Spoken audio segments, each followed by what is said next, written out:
Prižigal mikrofon. Ne, daj povzati kar še. Ja, vaj balansa še delo, pa kaj? Kaj kakšno tehnikalijo pa lahko verjetno... Ja, smo se pogovarjali o načinu dela in ko bomo imeli pa stališče, takrat pa bomo povedali. Kako dolgo pa pričakujete, da boste stališče pripravljali? Nekaj tednov. A ja? Nekaj tednov, kaj pa to za vas pomeni?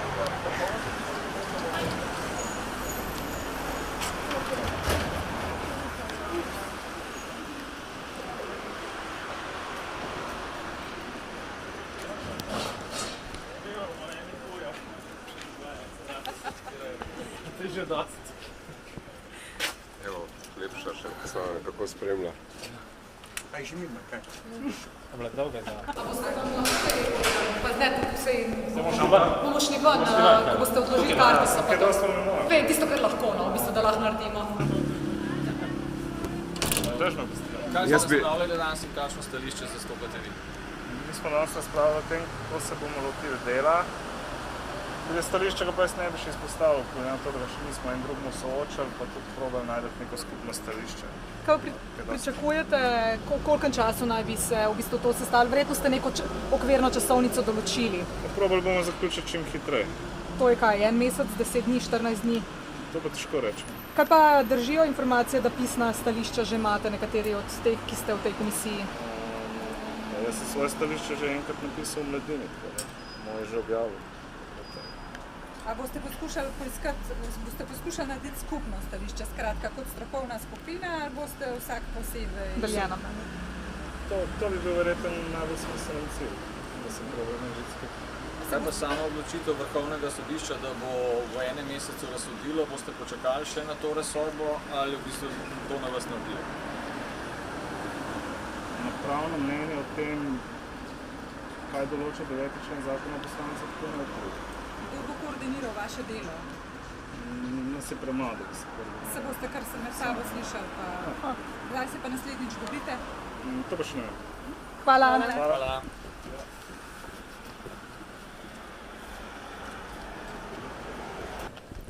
Dobar dan vsem skupaj.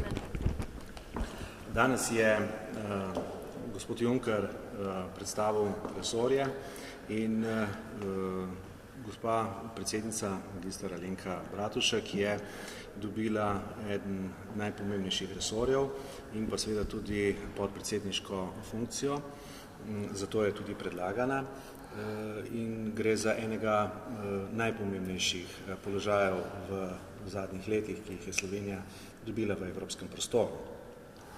Na to smo v zavezništvu izredno ponosni, verjamem pa, ne glede na to, da je to v resnici področje, ki je ponujeno gospe Alenki Bratušek, je v resnici s tem dobila ogromno tudi Slovenija.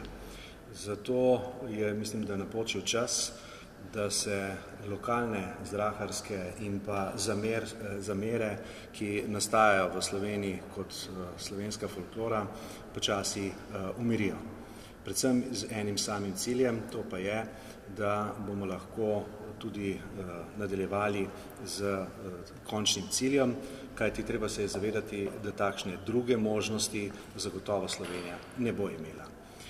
Gospe Alenki Bratušek pa čestitamo ob tem predlogu gospoda Junckerja in verjamem, da ga bo tudi opravičila. Ampak gospod Möderndorfer, ostajajo odprte ugotovitve KPK-ja. Če se izkaže, da je prišlo pri samem postopku te kandidatne liste oziroma teh kandidatur do kršitev, bi morala Alenka Bratušek se potem umakniti? Glejte, na to imate zelo veliko vlogo tudi mediji. Sam osebno ne poznam ne vsebine, tudi gospa Alenka Bratušek še niti ni prejela tega, ker ni mogla dvigniti te pošte. Zato danes vnaprej komentirati nekaj, kar niti ne vemo, zakaj gre, in ugibati in ustvarjati že vnaprej senco suma in dvoma, se mi zdi skrajno nekorektno. Verjamem pa, da bo prišel čas, ko se bodo tudi te stvari razčistile. Danes pa seveda tega ne moram. Dejali ste, da gospod Bratušek še ni dvignila pošte iz KPK-ja, ker ni mogla. Zakaj ni mogla in ali namerava dvigniti to pošto? Glejte, vi se ne pogovarjate z gospodom Janezom Janšo. Gospa Alenka Bratušek je včeraj dobila to pošto oziroma so ji poslali. Danes zjutraj je odšla od doma, pošto bo verjetno dobila popoldne, tako kot vsak normalen državljan, ko mu pošlje pošto po domu. Tako zato se mi zdi, da ta vprašanja skrajno neokusna in neresna. Ampak KPK-ju še vedno zaupate? KPK je organ za svojimi pooblastili in zakonom deluje in jaz ne vidim nobenega posebnega problema komentirati na to, a komu jaz kaj zaupam ali ne. Jaz zaupam pravni državi in tukaj ni nobene. Potem bo gospod Bratušek dvignila pošto prej kot v 14 dneh. Mislim, da ne rabim na to odgovarjati. Gospod Lederendorfer, kaj bo s stranko? Glejte, v stranki je Alenka Bratušek še vedno predsednica. Dejstvo je, da če ko bo postala komisarka, te funkcije več ne bo mogla upravljati in ko se bo to zgodilo, bo takrat nastopil tudi čas, da v stranki seveda razmislimo o novem vodstvu in pa tisto, kar seveda smo že napovedovali, vse potrebno, kar se bo po vsej verjetnosti zgodilo na kongresu po lokalnih volitvah. Imate še nobenih načrtov, kdo bi lahko prevzel stranko? Ne, pogovarjamo se o stranki marsikaj, to ni nobena skrivnost, ampak zagotovo ne pred kamero. Lahko samo še vaš komentar na petkovo dopisno sejo vlade, nekateri pravijo, da naj bi bil sklep nezakonit. Kako vi gledate na dogajanje v zadnje in po vašem bil zakonito? Jaz nisem član vlade, nisem bil v petek na tej seji, ne moram tega komentirati. Se mi zdi pa, glede na to, da so nekateri že več kot 10 let člani vlade, skrajno zanimivo, da ugotavljajo šele po 10 ali 12 letih, kako se glasuje na korespondenčni seji. Ampak tudi za to bo prišel čas, te postopki so vsi več ali manj javni in se da jih preveriti. Poslovnik je pa tako sem jasen in znan. Hvala lepa.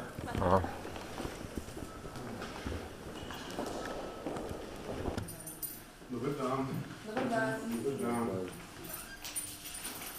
Mislim, da je to pa, da lahko kar začnemo.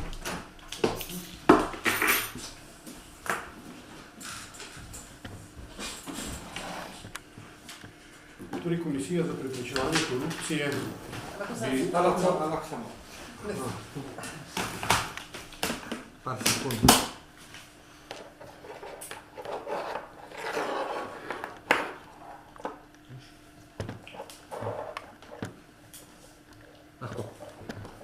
Komisija za preprečevanje korupcije je v skladu z pooblastili, ki jih ima po zakonu o integriteti in preprečevanju korupcije, obvestila slovensko javnost, da dva poslanca, ki sta prevzela funkcijo 1. avgusta, oziroma ko ima je bil 1. avgusta potrjen mandat, to sta bila gospod Miro Cerar in gospod Ivan Prelog, nista izpolnila svoje zakonske obveznosti in v roku 1 meseca po potrditvi mandata nista predložila spiska premoženja, skratka nista obvestila Komisije za preprečevanje korupcije o svojem premoženskem stanju.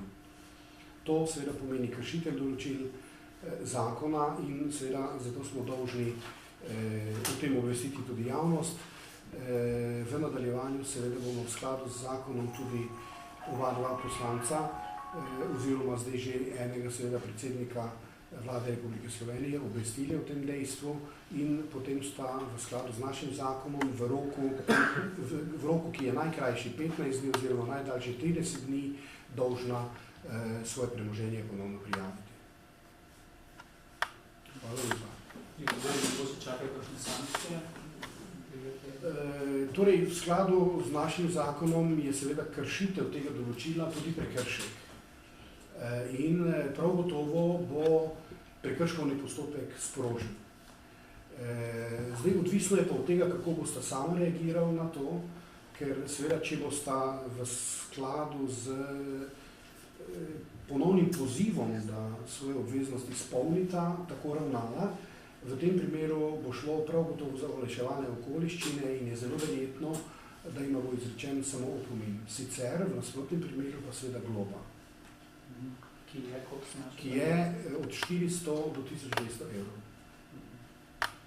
Lahko mogoče poveste še kaj o postopku zoper gospod Alenko Bratušek? Torej, sigurno ne morem povedati nič več od tega, kar je bilo povedano včeraj, tako da morate razumeti, da seveda tudi v skladu z profesionalnostjo in v skladu z določili zakona in tudi v skladu z varovanjem pravic, tudi Alenke Bratušek v tem postopku Do takrat, dokler ne bo njenega odziva na naše ugotovitve, ne moremo govoriti o vsebini. Veste vsaj, če je prevzela pač to obvestilo vaše? Torej, to nam ni znano. Dejstvo je, da je bila pošta včeraj poslana na njen domači naslov, seveda reakcija pa vendarle ni tako hitra. Jaz verjamem, da je seveda pošta danes na njenem naslovu, vendar nasprotne reakcije, se pravi obvestila, ali je pošto prevzela ali ne, nima. Lahko zdaj poveste, v sklicu, v bistvu, ona je razlagala v javnosti, da je bil postopek voden proti vladi, ne proti njej. A je šlo te za postopek proti Alenki Bratušek ali proti vladi kot organu? Torej, vi veste in mislim, da smo slovensko javnost o tem tudi obvestili, da se je ta postopek začel pravzaprav glede na informacije, ki so zaokrožile po medijih. In seveda komisija, ko je začela ta postopek, na podlagi medijskih izjav seveda ni mogla začeti postopek zoper konkretno osebo, ker tudi nismo vedeli, kako je ta postopek potekal. Zato smo v začetku, tudi sam sem v začetku jasno povedal, da smo začeli postopek ugotavljanja dejanskih okoliščin, v kakšnih je vlada Republike Slovenije potrdila kandidate za morebitne člane Evropske komisije iz Republike Slovenije. Tekom postopka pa se je ugotovilo to, kar se je ugotovilo in seveda je stvar zdaj drugačna. Lahko še samo v zvezi z gospodom Cerarjem. Oni očitno si to tolmačijo po svoje, ne? Stranki Mira Cerarja pa v bistvu, da se šteje tudi čas od enega meseca potem, ko je on odstopil mandat predsednika vlade. Se pravi, 25. avgusta, da ima tako še čas do 25. septembra. Je možno, da je šlo res samo za... Torej, lahko da gre seveda za napačno razlago, jaz seveda tu ne bi želel iti v nobeno polemiko s komerkoli, tudi ne za predsednikom vlade. Dejstvo pa je, da naš zakon pravi, da seveda od nastopa funkcije mesec dni moraš prijaviti. Če spremeniš funkcijo, če ti funkcija preneha, pa moraš to dejstvo sporočiti komisiji do 31. januarja prihodnje leto za preteklo leto. Se pravi, ta obveznost, na katero se sklicuje stranka, ki jo omenjate, velja do 31. januarja leta 2015 za letošnje leto. Pa se mogoče že kaj klic, ko ste ga govorili o Ne, tako nismo. Ne, še eno vprašanje. Postopek, v bistvu, več vprašanje se postavljamo postopek KPK-ja proti gospodinu Krašku. Zdaj, v enem ugotovitvi je bilo ugotovljeno, da je šlo pač pri uporabi službenega vozila v zasebne namene. Naprej KPK ugotovila, da je šlo za kršitve zakona o integriteti, da to ste pač dopolnili postopek in pač ugotovili, da teh kršitev ni bilo. Pa me zanima, zakaj gre v tem. Glejte, tu je šlo preprosto za eno zadevo, seveda to se je zgodi vsakemu živemu človeku, lahko napravi tudi napako in seveda napaka je bila najprej storjena pri strokovnem sodelavcu, ki je to delal, potem pa tudi pri senatu, jaz bom to odkrito povedal, ker me tega tudi ni sram povedati. Dokument, ki je imel naslov sklep in je bil podpisan strani gospoda Straška, je seveda govoril o tem, da ima on pravico do službenega vozila tudi v osebne namene. Vendar ni šlo za sklep, ki bi ga sprejel gospod, ki je bil v postopku, ampak je pravzaprav šlo za ugotovitveni sklep, ker je ta sklep bil sprejet se strani sveta agencije in pri tem postopku na svetu agencije pa gospod direktor ni sodeloval. Zato nam seveda ni bilo težko ob ugotovitvi tega dejstva svojo odločitev tudi spremeniti in enostavno priznati, da smo napravili napako. To on ni sodeloval pri tem, da je direktorju dodeljen avtomobil? On se je izločil iz tega postopka korektno, pri tem ni sodeloval, je pa izdal ugotovitveni sklep, da je svet agencije sprejel ta sklep. Kaj pa tudi, da mu agencija pač plačuje bencin v zasebne namene? Glejte, zdaj, torej v razlagu vsega tega ta trenutek zdaj ne bi šel. Glede gospe Bratuške, poveste, koliko časa vam mora dogovoriti? Torej, seveda, zdaj v skladu z določili zakona o upravnem postopku je dejstvo, da se torej to pisanje njej vroča najdalj v roku 15 dni. Seveda, če bo sprejela prej in bomo mi dobili obvestilo o tem, da je dobila pošiljko prej oziroma da je tudi podpisala vročilnico, bo ta rok začel teči takrat, ko bo to podpisala. Najdaljši rok je seveda 15 dni. Se pravi, od roka 15 dni pa potem teče rok 7 delovnih dni, v katerem mora ona odgovoriti. Torej mora, če seveda smatra to za potrebno. Mi smo seveda v tem obdobju dolžni počakati na njen odziv. Se pravi, 15 plus 7 delovnih dni.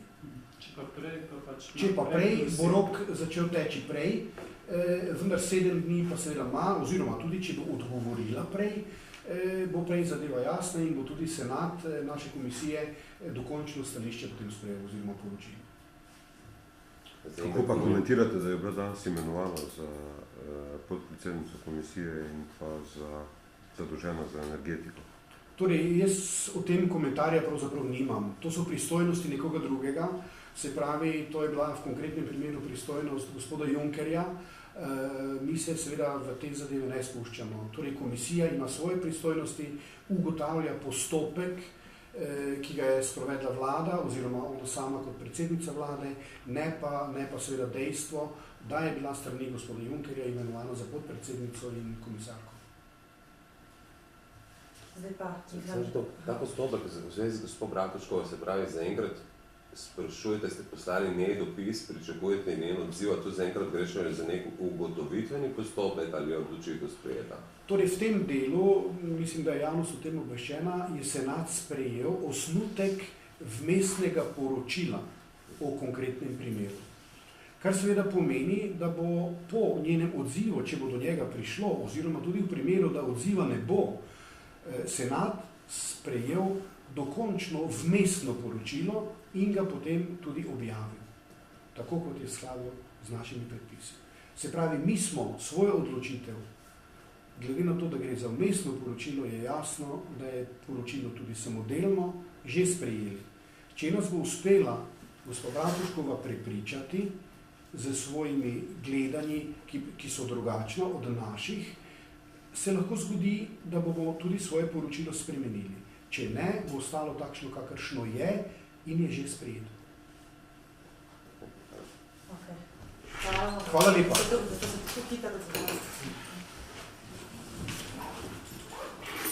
Lepo pozdravljeni.